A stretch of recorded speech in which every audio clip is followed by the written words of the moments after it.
When I was a teenager, around 16, 17 years old, I was ready in the more senior group. We used to call ourselves the Generals. One of the things we were most known for really was train robbing. We would drive down to the tram station in a couple of vans armed with hammers, knives, machetes, and we would basically stick up the whole train. The other world is so far away at that point where you don't see an alternative, because the alternative will be to transform yourself to such an extent that you won't be yourself.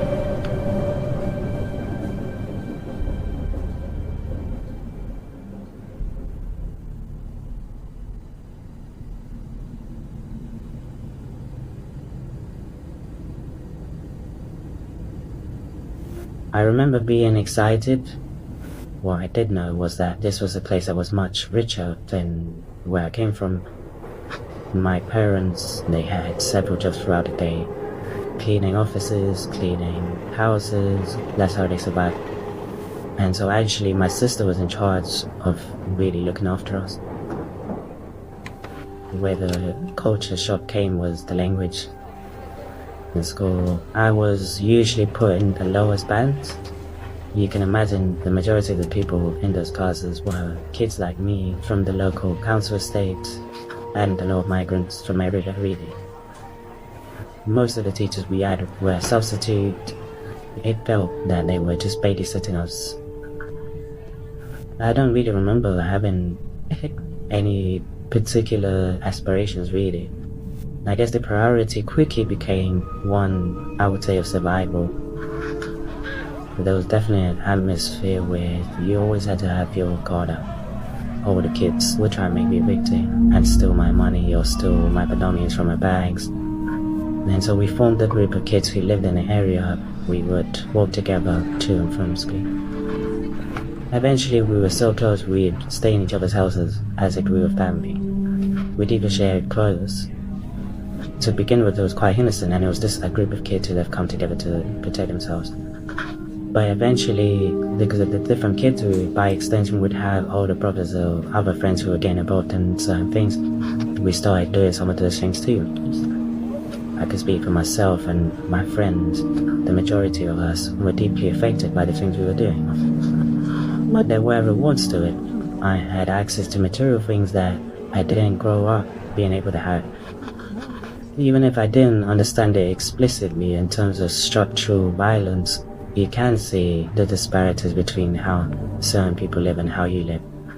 Being able to take something from someone and then not being able to do anything to you for it, like it gave us a sense of power.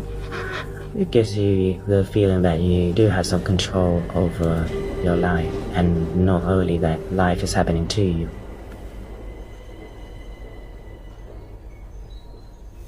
There's a particular event that changed the course of my life, and it starts with a guy who had just come out of prison. He's like the neighborhood bully.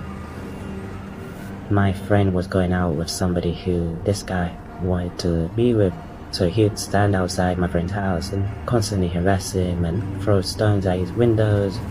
And so I get a phone call from my friend, and he's asking me what we can do about it, and what can we do about it.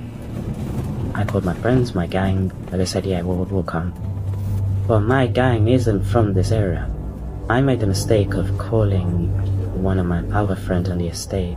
I said to him, listen, something's gonna go down, you need to stay at home. What ended up happening was that he warned everybody on the estate they were gonna defend the neighborhood with me. So when my people arrived, they were ready. It was total chaos that night. It felt like a war zone. My friend that I was defending had his fingers chopped off. My house became like an infirmary. Stab wounds and wounds to the head where they had been hit with hammers. That same night, I had police come to my house. They told me and my parents that I needed to leave the estate. After that night, there was reprisals, and the police with the council moved my family from the area as well.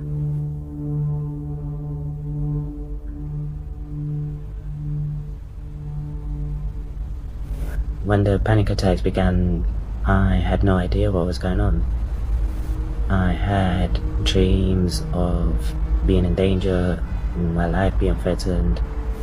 For a long time, I felt like I didn't want to leave the house. Slowly, gradually, I started getting out of there, and I felt that I could start afresh. I went to college and did really well.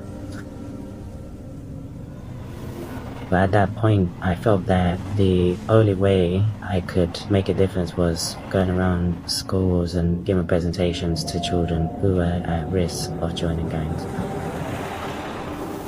The organization wanted me to make it very personal, encouraging them to think positively, and through discipline, you'll be able to find yourself a good career here and so on. What does that do to a young, working class, racialized kid who, in all areas of their lives, are being told that you're the problem? In hindsight, I would talk to them about their class. I think by doing that, you put them in a historical context. They'll understand it because they experience the symptoms and the conditions firsthand. I think that could be channeled into organized political thought and organized political behavior. The most oppressed and most exploited in society are usually the most willing to achieve a more thorough transformation in society.